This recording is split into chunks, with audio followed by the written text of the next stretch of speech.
বড় বৌমা খুব খিদে পেয়েছে, দুটো খেতে দাও না। যা, আপনার কথা তো ভুলে গেছি, আমাদের তো খাওয়া হয়ে গেছে। আপনি আজ একটু ছোট বউয়ের কাছে খেয়ে নিন না। ঠিক আছে। ভাত দাও চন্দনা। বাবাকে খেতে দিয়েছো? তোমার বাবা বললো আজ ছোট বৌমার কাছে খাবে। কত কষ্ট করে বাবা আমার দুই ভাইকে লেখাপড়া শিখিয়েছিল বলে আজ আমরা দুই ভাই চাকরি করে খাচ্ছি, বলো।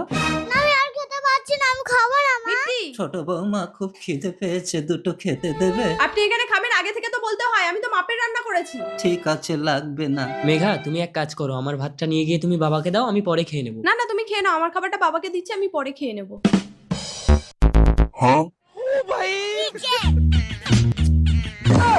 খুশি ওই বাবাকে বলবি না, মার খাবি।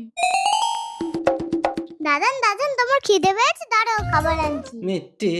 চোরি চোরি কি আরে আরে এই মেয়ে, এই নাও দাদান, এটা খাও। মিত্তি, কি হয়েছে দাদা? ও কি করেছে? আপনার মেয়ে আমার দোকান থেকে পাউরুটি চুরি করে এনেছে। দাদান